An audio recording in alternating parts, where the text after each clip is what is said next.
Okay. Hi, everyone. Thank you for joining us for our webinar today on mapping and managing AI supply chain risk. Your hosts are Demi Ben-Ari, CSO and co-founder of Panorays, and Amit Sheps, head of product marketing at CyCognito. Before we start, I just wanted to inform you that this webinar is being recorded, and you'll all receive a link to the recording for you to access at any time.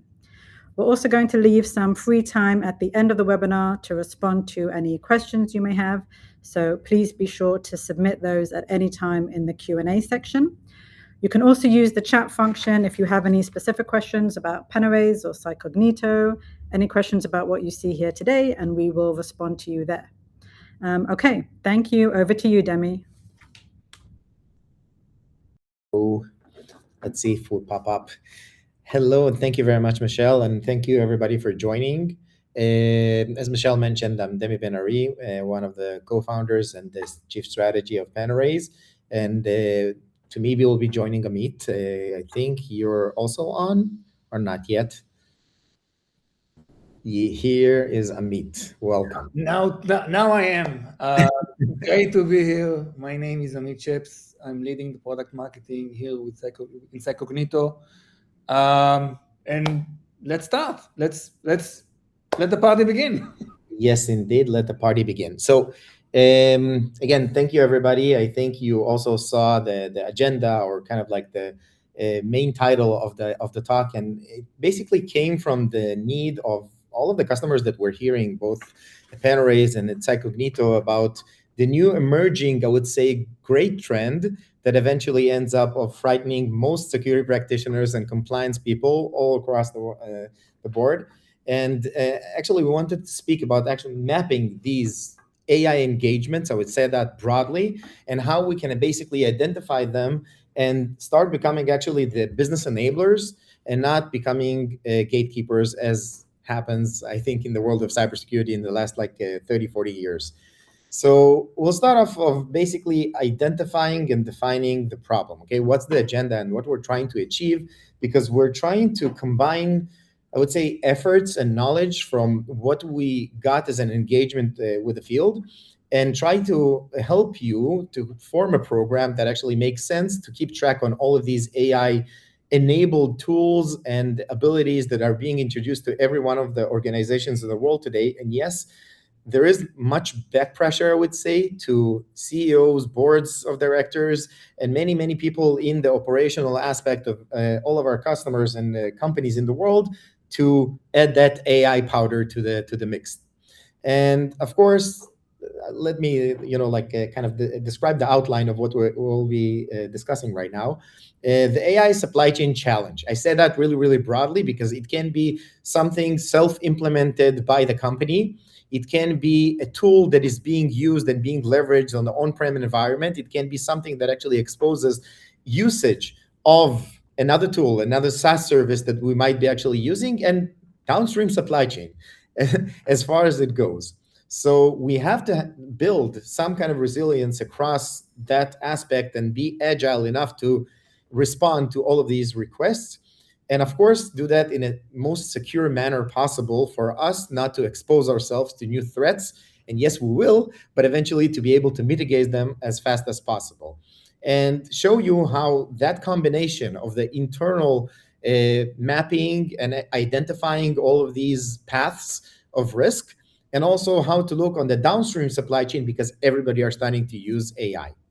So this will be kind of the outline of how we've built this presentation. And I would say more than that, an actual talk that I hope that Amit and I will conduct to be able to reflect both the risk that we've identified and the possible, I would say, exposures that exist, and how to be able to actually follow through them and mitigate them as best way possible.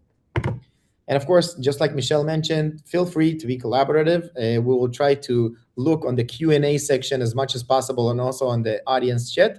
And we'll try to address all of these concerns or questions that you might have during the talk, and not wait for the end. So Amit, stage is yours to present a bit about CyCognito. So you mentioned AI and you mentioned risk. And CyCognito is dealing with that external exposure side of the risk. we enable our customers actually to see that external exposure from the attacker view. And when the attacker actually looks from the outside, he will look from these points, that exploitable points that he will choose to initiate the attack. And we enable our customers actually to identify these points, make sure that they are exploitable, and help the organization actually close them or close these breaches before anything happens. How are we doing it? We have a unique approach. We have a seedless discovery. What do we need is only the name of the organization, that domain, and from that point on, we can actually create the entire organization. We are using also autonomous testing or pen testing, so we're actually validating all our findings, and we are prioritizing based on that risk. We are doing it at scale. So as you can see in our customers, there are our organization, which again needs to face massive scale of their attack surface, and of course complexity, which actually being brought into their attack surface also by, let's say, by the traditional tools, whether it's cloud services or any other environment that they're using, and of course the complexity that AI brings. Let's go over to you, Demi. Thank you very much. And just to complement that, Panorays, we've been in business over a decade right now, and we're serving the customer base basically with the abilities of TPCRM, third-party cybersecurity risk management. This is the kind of like the tool set and the solution that we're giving to our customers to be able to implement with all of the various manners of engagement with the third-party ecosystem. Third parties can be vendors, can be subsidiary monitoring, and can be any type of third-party relationships, just like service providers, and also physical supply chain, and not only on the digital presence, because think of it that our operations as companies that give service to other companies rely on many, many third-party relationships. You won't be surprised. So the way that we've implemented that is all across the board, with external assessment abilities, with the questionnaire capabilities that collect information about internal security controls, and actual engagement of remediation of how to be an enabler of working with that third party and not just saying about bad things. And to complement whatever Amit said of the external exposure aspect, some of the external exposure is actually your transitive supply chain today to any company that is being implementing these types of programs. And the most important aspect of the communication and how you're transferring risk and communication all across the relationships is basically communication between business owners that want to adopt and actually onboard all of these relationships.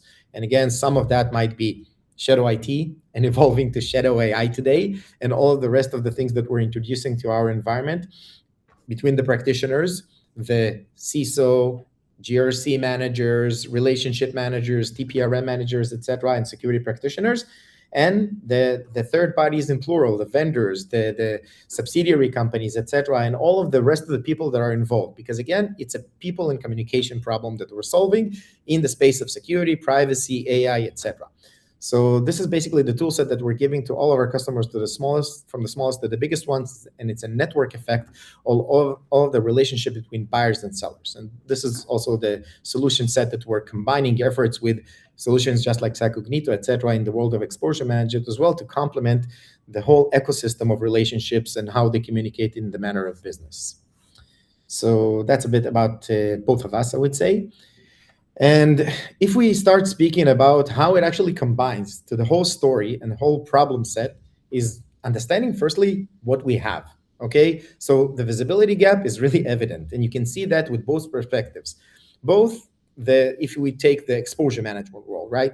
The perimeter, if we call that a perimeter, what existed, I would say like 2 decades ago, right? I'm on my data center and I'm secure because I'm closing all of the gaps and nobody can actually access me. This is gone, okay? Like Amit mentioned, like identifying all of the internal things that also happen and what you might expose, pretty evident that we can't actually control that, and we need to keep track and continuously monitor that.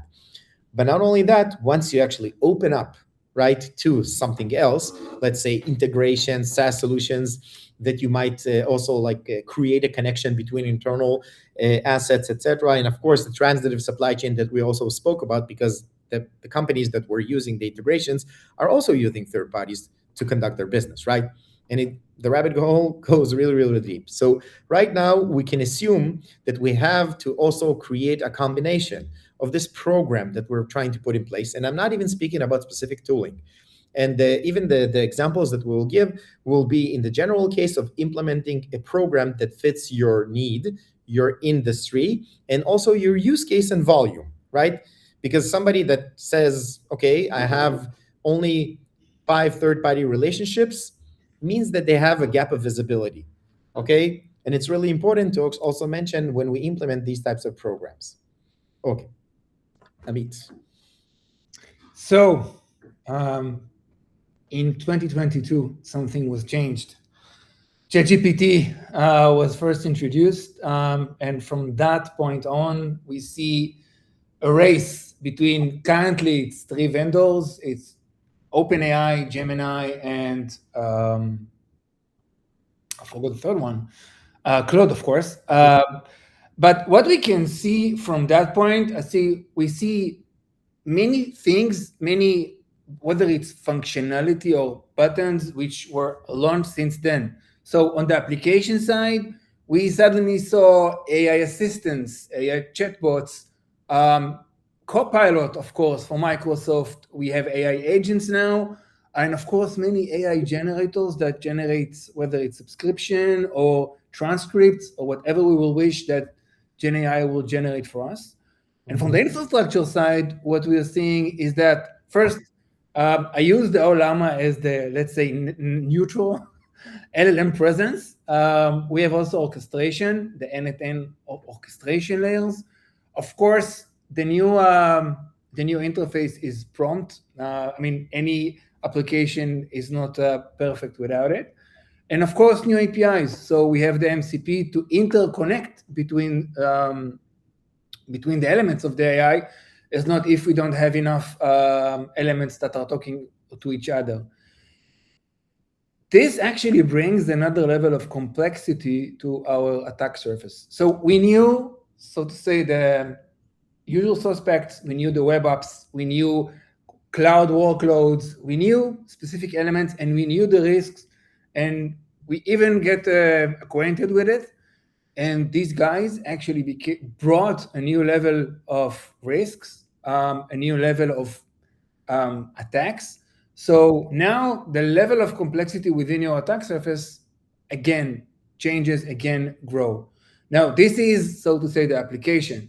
What about the partners and the data? This is what Demi is going to talk about. Yeah, thanks. So basically, when you're trying to estimate also who are the AI users and also who are the ones that you pass on information to in the space of AI, and again, let me go back. People perceive AI as a black box. Okay, I really don't know what's happening. I'm just asking somebody, and Amit mentioned the ChatGPT style of approach. That yes, it's an LLM that answers, and I won't go into depth of explaining what that model actually yields, because it's a probabilistic model also that yields answers. And yes, of course, they've done amazing things in the world of technology. But think of it that what happens when your transitive supply chain also introduces new AI capabilities. And again, if I go to the really old space of TPRM and how it was conducted, yes, I onboard an entity, start working with, I don't know, Oracle NetSuite or something like that, and that's it, I forgot about it, okay? This world kind of changed, I would say, because all of these services that we're using, and here we're giving the example of Zoom and Salesforce, they're also introducing a lot of AI capabilities as they go forward, right? And us as the auditors and maybe people that are monitoring our environment should identify all of these usage patterns, because right now I'm giving my data to Zoom, right? Video content. Everything is recorded, transcribed most of the times, and they introduced a new third party that they're using for a specific ability. They might be using another AI capability, and the black box, the problem actually is being passed on and on and on. Let's ask the naive question. What happens when, and again, look, I'm saying when and not if, right? That company might be compromised. What do I do with that? Do I know something about that? So right now, it's not only the things, and seriously, I'm saying everything is super cool. What Amit showed in the previous presentation or like the slide was amazing, because right now we're capable of doing so much more. Product teams, marketing teams, etc., want to incorporate a lot of abilities, but right now we don't know what's happening with our data. Where is it going to? Okay, are these entities also as secure as we are? Hopefully, right? We would like to keep a certain bar. So that became a challenge of identifying new AI capabilities also that are being introduced by us, by our vendors and their vendors, etc. And it goes way, way back as well. So all of these things are really eminent challenges that are being introduced right now to our threat landscape. And we have to address that with something. And even if we decide of not doing something in the continuous manner because it's less important, and actually tiering and maybe prioritizing things across our needs and across our business, we still need to know about it, right? Because if I have a vendor or like a third party that I don't know of, and they got breached and my data is being processed there, or they have access to our environment, that's a big no-no. And eventually we will end up of needing to answer to all of these things just because we don't know. So if I go forward and explain who are the consumers of our services as the responsible people in the organization with security, privacy, and other related things, it's everybody, right? I can't even like point out to somebody. It's not only IT vendors, because it can be the sales tools that we're introducing, right? A contractor that actually provides customer service, and it can be an internal built-in like self-trained, self-hosted model that is using DeepSeek. God knows what happens there. Okay, so we did not mention all of these things. And again, I'm really looking consciously about all of the problems that I'm hearing from the field, because I am being paranoid right now from what I'm hearing from all of the things that practitioners are telling us. Yes, the finance department, right? Emailing services and different kind of procurement platforms, etc. Like moving money across, also really, really frightening. If we're looking on phishing attacks to the CFO, etc., right now nobody needs to attack anybody. They can just take the information that is being processed, and somebody actually threw all of the financial reports to ChatGPT or anything like that to a shared account. Yes, I've heard many, many awful things right now. And yes, everybody can access that, and everybody can see everybody else's salaries and maybe exfiltrate that data. So you can understand right now while we're discussing, instead of calling that shadow IT, more specific right now, it's actually shadow AI. And another reason why shadow AI is born? Basically because we're blocking things. And yes, if somebody can't use, and again, many of our customers, heavily regulated, are also doing some kind of policy across that. Yes, you can't use ChatGPT. You use Gemini just because this is the subscription that we have and we're a Google shop. Great. What happens if somebody takes their own like personal credit card, opens up their own ChatGPT instance, and throws like enterprise information to there, right? So by being an enabler, we, and like people using solutions like ours, can become the good people of enabling all of these abilities in a secure manner rather than somebody actually bypassing us. And it's really important to have that like human perspective of when we're being helpful, then we can also mitigate as many things as possible because we know of them. I'm not saying we can, but at least it's an option. Okay, great. So to close that up, how all of these processes have been conducted, and by the way, still being conducted by many practitioners, many manual processes. Okay, the AI committee, and sometimes there are like different ways to actually call that. These things are being conducted manually with many like awful audit processes of 300 long questionnaires, spreadsheets, etc. And most of the things are also internal before going outside to ask the vendors. So a lot of business processes that prolong all of these onboardings and frustrate people. Manually testing, also like thousands of internet-facing assets, and CyCognito are doing some of that. We're doing that on the third-party landscape, and also providing augmentation to the first party because we're giving that EASM tool also to customers, etc. A lot of, I would say, information flood. And of course, a lot of point-in-time reviews. Okay, you're sending out that questionnaire, that's it, you finished. What happens in day 0+1? Everything changes, right? More abilities are being introduced. And I'm saying security teams are not failing. The model and the process that actually exists in the world today, this is the one that the thing that is actually failing. So we want to help everybody, the practitioners and people that are joining here, to basically be able to implement a process that fits the needs of the business across different industries. And again, every people from the financial industry or financial institutions are not exactly like technology companies and maybe like low tech companies, etc., that have manufacturing, right? It's kind of different, but there are many features, parameters that are really similar, and we should adapt it across our needs as practitioners to do that process in the most efficient and effective manner. So outline, okay? Like any other program or framework that you might actually know, like NIST, etc. Think of it that the basic fundamental thing would be actually discovering what AI presence I have, either like on-prem, external exposure aspect, digital footprint, transitive supply chain, and try to do that in a continuous manner as well, right? If I have a trigger of onboarding an entity, a physical service provider from the procurement platform, I want to identify that as well, because they might be processing some kind of information piece, or also like making like some kind of risk being higher across my delivery of the solution. Assigning ownership, because somebody knows how we're using that entity, right? If I'm spinning up a MongoDB server, right, internally, and it's exposed to the world, somebody owns that server. To actually mitigate that and close that, I need that somebody. And identifying all of the context across these relationships, and to create a kill chain of some sort, right? If it goes to a crown jewel, I need to identify who actually owns that. Yes, we have to enable that AI adoption at scale. And Amit mentioned that when you're scanning across, like, I don't know, millions of assets and trying to identify who owns what, yes, we need to know that, and know that at scale also. And I apologize, me as a human being, I'm lazy, and most people are lazy. And if everything is not automated, processes won't be implemented as well. So we need to automate the process as much as possible and where is possible. And if not, also know what are the blind spots.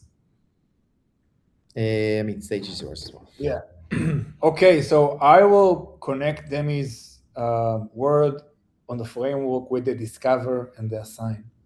So first, we are facing a new era, as I said, and the goal is to have an end-to-end coverage. I already mentioned before that there is a race between three companies, and I think looking from the side, for us, it's very hard to determine or even to remember what was launched when. We remember that last Friday there was Cloud Code Security. Before that, we have something else from Gemini and something else from ChatGPT. So it's an evolving market. And our goal, our mission is actually to provide this visibility across your application and across your infrastructure. So first, discovery, and again, then to assign that asset which was found to its relevant owners to determine whether this exposure makes sense or not. Because in the end of the day, of course, you want to have an AI agent in your application, and we will identify it. You want to have MCPs, because again, MCP servers are, so to say, being a trend now. You want to be able to expose that MCP, and you want to be able to do it safely. So our mission is actually to provide this coverage of AI assets. We are doing it together with our customers. And again, our customers are also adopting these AI elements. So some of industries are doing it in their pace. Some of the organizations are doing it maybe faster, maybe slower. We started with identifying the MCP and the AI orchestration, and we are moving with our customers actually to secure the entire end-to-end, the entire AI landscape. Of course, this brings another layer of complexity. Again, we had the usual suspects, and now we have that layer of AI. And that brings us to the next point, which is the attackers. And what we can see that if the attack surface is now at scale, the attackers are also moving at scale. So whether it's the time to exploit. So from the moment that you have a new vulnerability or a new issue, it now boils down to 5 days, in some cases even less. That means you need to remediate it and remediate it fast. And we can see that for many reasons, the remediation times are across 38 days. This creates a gap. And this is where actually CyCognito comes in. What we are doing is we are basically continuously monitoring, and Demi said something before about a point in time. So we are moving your needle, so to say, you are moving your organization from a point in time monitoring to a continuous not real time, but just in time visibility for any new asset which is being introduced, and of course for any CVE or any vulnerability that now introduced. Again, we have all the famous 0 days and all that stuff. So again, we are there actually to get you covered and identify and keep your attack surface intact. And this is, I think, how it looks like when you are a customer of CyCognito and you are continuously monitoring versus a point in time. A point in time will give you a fractional visibility of your attack surface. Again, you'll do it quarterly, you'll do it annually, and therefore your MTTRs, your time to remediate, will take longer. With CyCognito, when you have it all continuously, so you will get full visibility to your attack surface, you will get all of your attack surface being scanned and validated, and of course, it's being done continuously, not point in time, and therefore the MTTRs are being reduced from months to days, and in some cases to hours. This is also amplified on the era of the AI, because again, that time to detection, the damage that can happen when attacking AI instances sometimes can be bigger, and therefore it also increases the importance of that. We started with discovery. Discovery is very nice. However, discovery is only the first step. And in many cases, discovery is sometimes translated into noise. And I think the filter of that noise is validation. What we are doing is we are validating all the findings that we see by performing more than 90,000 tests that covers all the risk and exposure. It's being done across more than 35 categories. It can relate to encryption. It can relate to OWASP top 10 when it comes to web application. Data exposure, always relevant for AI, in some cases default password, many issues of IT hygiene. And in case of MCP, we can also validate authentication issues when they occur. And by doing that, we are also providing that layer of validation, for the IT or for the testing part. On top of that, we also validating or active testing CVE. So for each CVE which is exploitable and it exists in your environment, we can actually validate or perform active tests that, I don't want to say make sure, but we'll see if it's exploitable from attackers that comes from the outside. And then it actually represents, so to say, real risk rather than some kind of a CVE, which I don't know if it's exploitable or not, or maybe it's as compensating control. So this is actual risk that you need to take care of. Now, your security ecosystem is built from many tools. As always, you have the tools for visibility or risk, whether it's for the cloud or for your inventories. And of course, you have the tool to orchestrate, to operationalize the security processes. CyCognito actually integrate both of them. So first one and the easiest one is operationalizing security findings. We will integrate into your ticketing system, SIEM, SOAR, whatever is relevant in order to operational the findings. The next level of integration is actually to the existing tools. We integrate with Armis, with Exonius, with Wiz, and over there we are providing that external insights.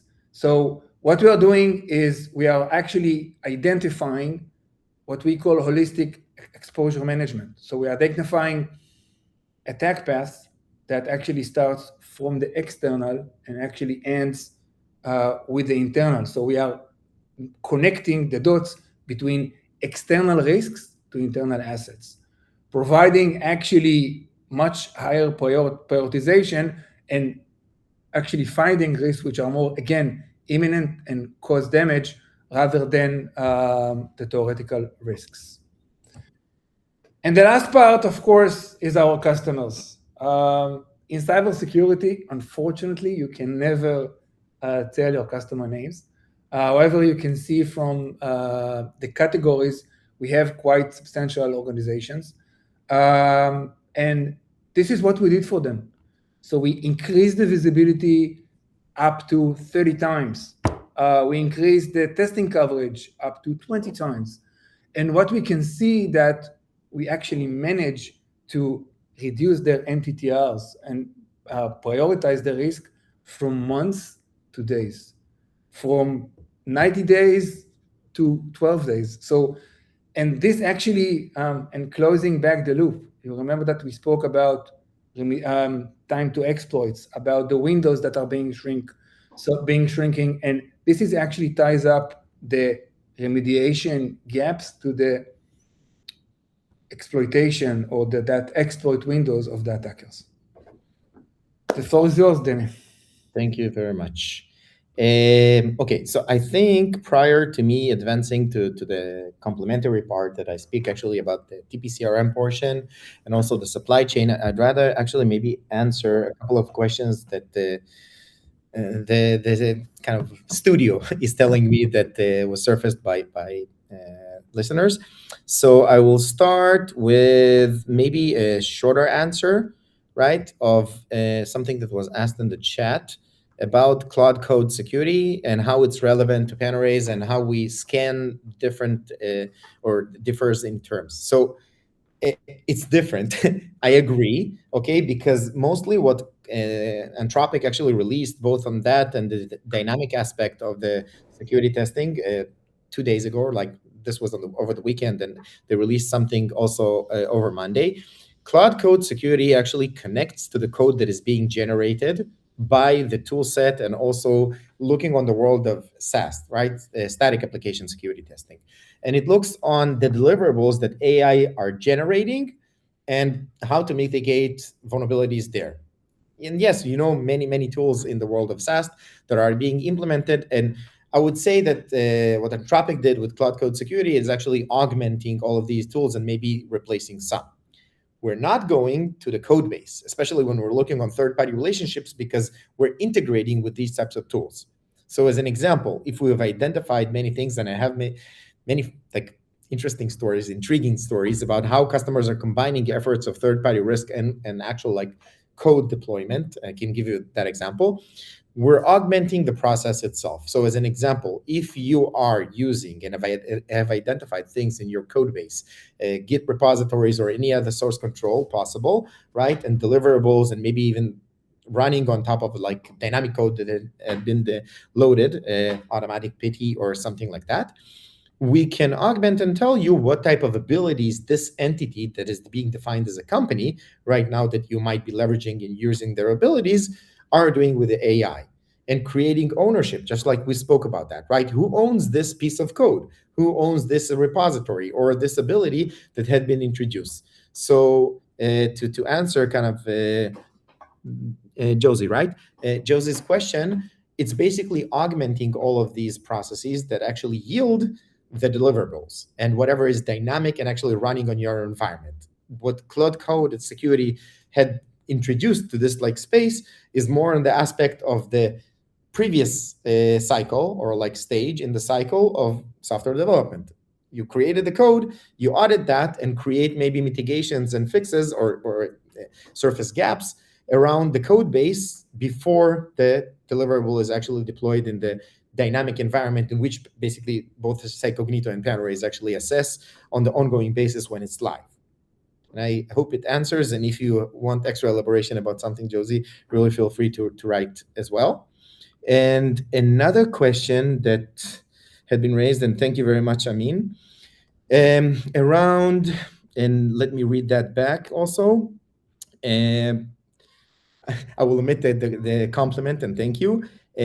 How Panorays evolving its detection capabilities to identify emerging AI tools and agents, just like Clawbot, Moldbot, Motbot, and the following in the ecosystem, and many other names that will be introduced. So it's a great question, because the regular process of audit and how we monitor entities still sticks. Okay, so it hasn't changed.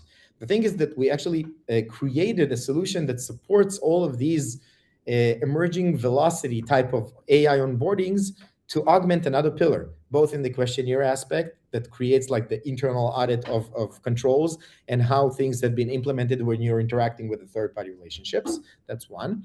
But second, that AI powder, and I have a slide, that's a great question because I have a slide on that AI powder that we added all across the board in the TPCRM process is also something that enriches the information. Think of it that we're assessing companies in the world, right? Numerous companies, and monitor all of them for the sake of our customers. So because of that, we collect a lot of information. It's not only our customers that we're collecting information on, it's basically every company in the world. So by that, we can collect a lot of information, objective information. And yes, it uses some of the portion of the reconnaissance and the things that we're collecting about assets, vulnerabilities, third-party breaches, and different kinds of threat intelligence aspects. But more than that, we also enrich the information from different kind of AI capabilities that we collect. So we are creating that layer of orchestration around AI risk on any company in the world. And by that, identifying all of these abilities that you might have mentioned and maybe more, right, around the AI usage and what companies are using. With a caveat, we don't go inside.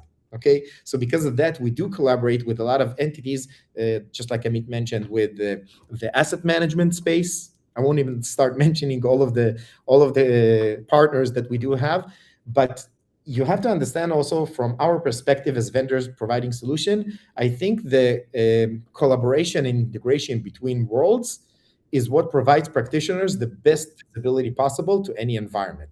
So if I'm saying I'm doing TPCRM from the outside process, etc., without engaging with internal entities, and yes, with the largest suites in the world, we won't be able to verify all of these things, right? I saw something from the outside.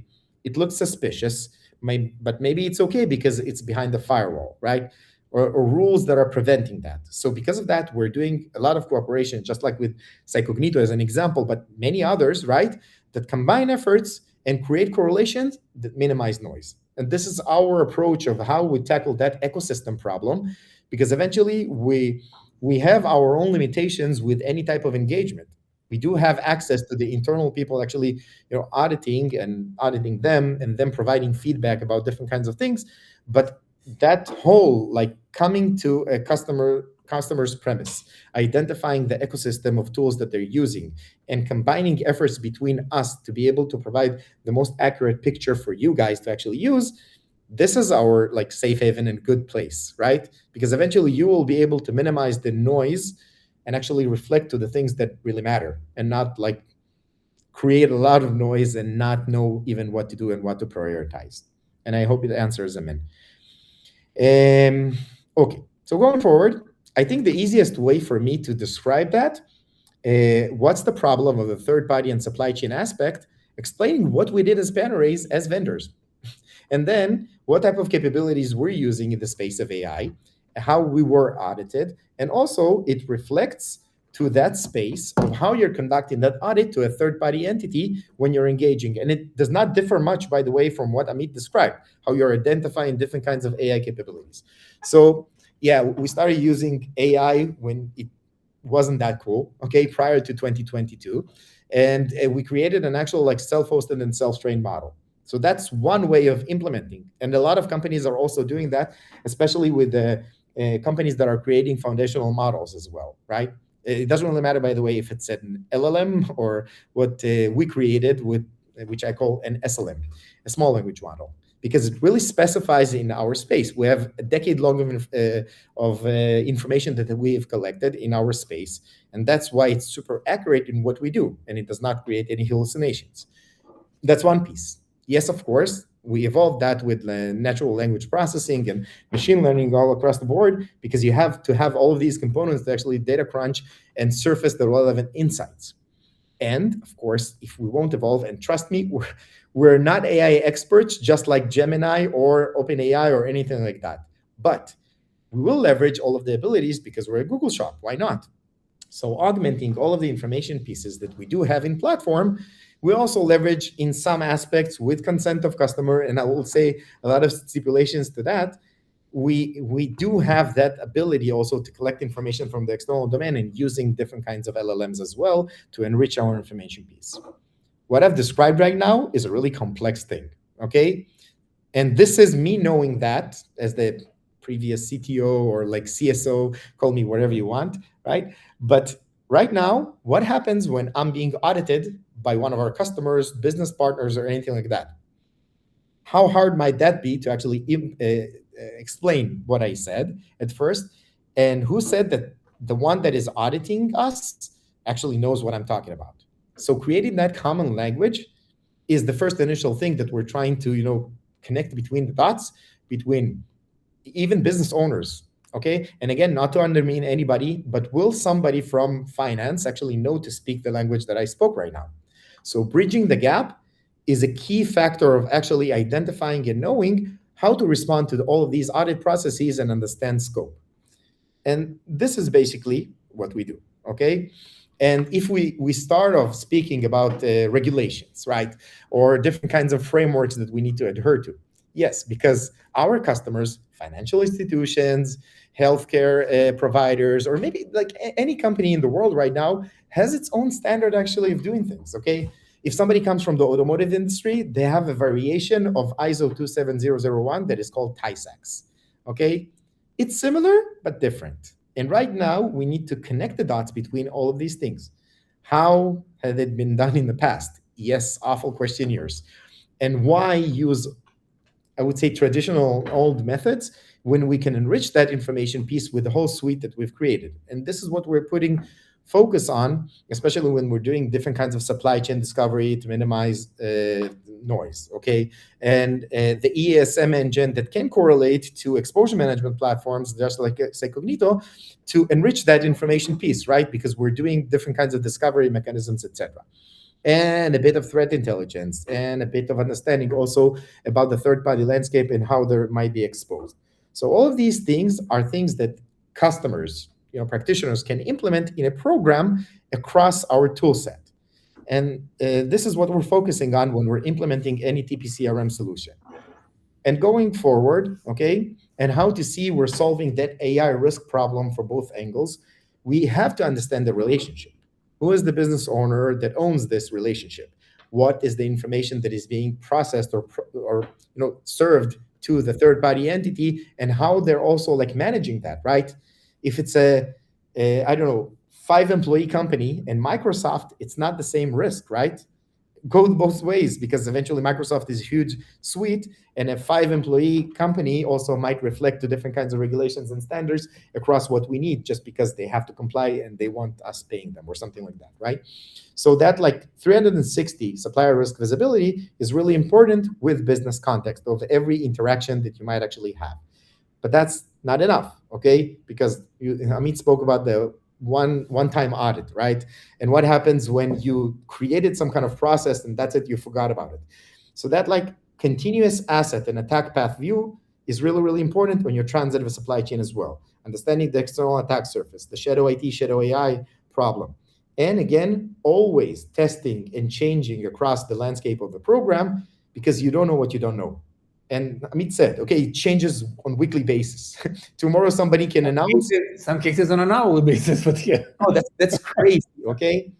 And just to finish off of the process itself, and this is what I want to kind of like close it with, Amit spoke a lot about the exposure, right? And what tools you're exposing to the external world, and maybe how you verify things, and what behind the firewall, and how you're connecting the asset management tools.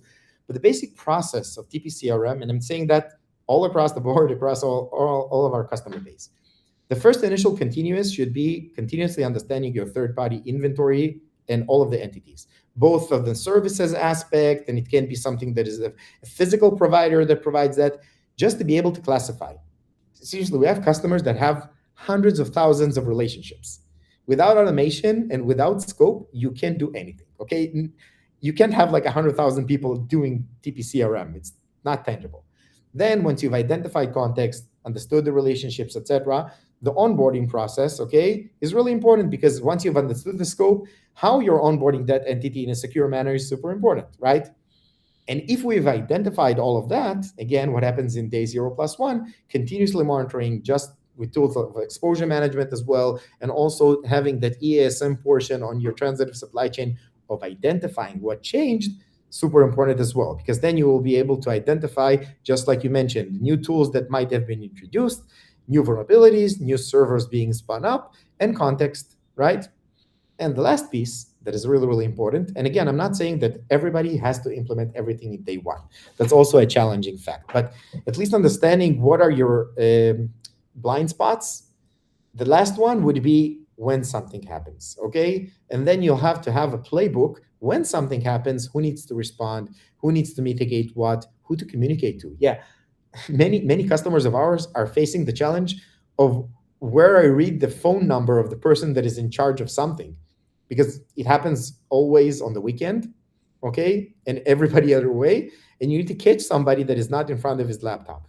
So that supply chain detection and response piece is a key factor of actually closing the loop once you start off from identifying supply chain. And yes, AI powder spread across all of that, of course, to be able to actually automate as much as possible and create an autonomous platform that does that for you and surfaces, among 10,000 relationships, what are the 13 relevant incidents or events that actually happen, and you need to address them as fast as possible to lower the exposure as much as possible. Okay, so just to close things up, let's start your AI journey and AI adoption journey. And this is what Amit and I, we try to reflect, and we would love to also help you personally, if you'd like, and reach out to us or the team members at Panorays to think together with you, right? And to identify the problems that you might have of implementing a process and how to do that best from our knowledge of working with numerous customers, because this will be our happy day of being able to share, besides the point that I really like talking, and you kind of see that, okay? Sharing from our experience and helping you to form your own programs. And of course, from our side, it will help you to expose your AI assets. I mean, not expose, but expose safely. You will know what you're exposing. I'll get back to Demi comment around people that who are exposing stuff. So it's always about marketing, launching something outside of the security control. So let's do it safely. Let's expose with knowing what we expose. Amazing. Okay, so thank you for being patient, everybody, and listening up for us, speaking for 50 minutes. I see another question from Amin. Yeah, thank you guys so much. Thank you, Demi. Thank you, Amit. Let's take a couple of questions now. We managed to answer a few during the webinar. There's another one that came up. When you're thinking about prioritizing what to handle first, how does AI factor into that conversation? Amit, I think this one is aimed more at you. It's a great question. I think AI is new. I think AI is something that people are, as we said, starting to learn. I think our recommendation going forward will be first, are you exposing it properly, as I said? And I think going forward, it will be validating that AI risk. So it's not only getting the visibility, but it's also getting some validation and risk assessment around the true risk of this specific asset. 1, 2, what is the blast radius? What are the implications? What is the business context that we always provide around the assets that we actually find? Okay, thank you very much. Demi, anything you want to add to that? No, I think it sums it up, and I think we can take another question from Amin. Okay. There's one here. Will there be an AI-specific risk score or rating to help differentiate low-risk AI usage from high-risk autonomous or data-sensitive AI tools? Will Panorays provide a remediation steps specifically tailored to AI-related risks? So I would answer into fold, yes and yes. But basically speaking, right now we're augmenting any type of audit from, again, it doesn't really matter how it's deployed in matter of another module, that actually identifies different kinds of AI usage and patterns, and what things to actually ask and audit. And yes, the risk score is reflected, of course, and propagated across the whole like relationship itself. Because think of it that even if you're using Microsoft as an example, and right now you're scoping AI Copilot, it's a portion of Microsoft. And you might be using different kinds of tools. So the AI risk from Copilot and AI risk of Office 365 might be actually different. So that scoping and how you're reflecting the relationship is also reflected in the segments feature that we have in the platform itself. So this is how we can scope things correctly and create the proper audit that propagates to the main risk of Microsoft as well. So that, again, you can customize that across your needs. And yes, of course, every category that we actually add and create an audit process around that, we also provide different kinds of recommendations of not only what to mitigate, rather than how to maybe even audit that. Okay, and this is some of the subject matter expertise that we would love to share. Existing customers have their own, customer success managers that can guide them through that, and also our subject matter experts that can recommend according to industry or your own practice that you might have. And I hope it answers both. Okay, great. Thank you. Let's take one more, and I think we will end on this one. Mm-hmm. A year from now, the AI supply chain will look completely different than it does today. New tools, new vendors, new exposure. How do you build a risk program that doesn't become obsolete every 6 months? I think that's for the both of you. Mm-hmm. Amit, you want to start? Yes. I think in the end of the day, even though the environment changed, technologies are being introduced, the security fundamentals stay the same. So you need to discover and you need to make all the steps in order to assess the right risk and actually apply it on the new technologies and new processes that you are going to implement within the organization. So if you have that seedless discovery, you will be able actually to identify new AI assets, new stuff that is being implemented within your environment, it's deployed, initiated, so you are monitoring your attack surface. On the second level, you need to identify that application layer, and in some cases, actually validate that this is something that actually represents risk. So as we said, today we have the web apps, now we have the LLM-powered application. So you need actually to have this capability and actually grow it in order to identify more and more capabilities around that AI space and around that new feature that pops up all the time. Of course, you cannot keep up with the pace, but again, on the pace of the adoption of organization.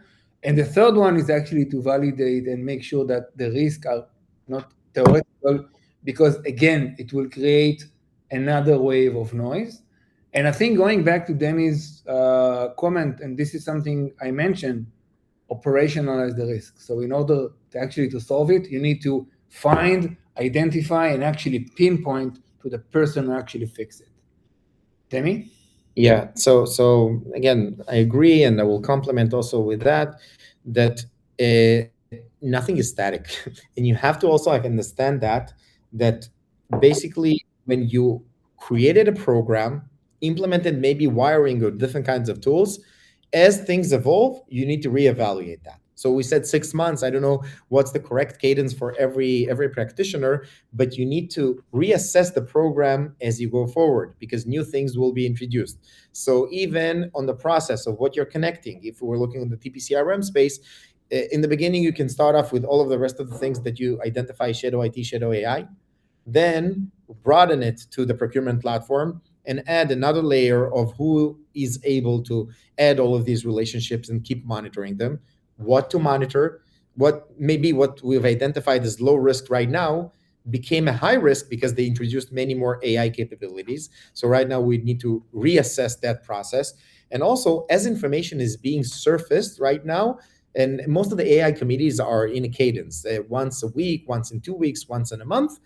So the one that owns them, and yes, it changes between customers, needs to be the one in charge of changing the process, right? Because if now they're overwhelmed and they can't process 50 requirements a week or like a month, now we need to adjust to streamline the process, maybe tier them differently or something like that, and change the policy or the framework that you've created. And again, I don't know what will come tomorrow.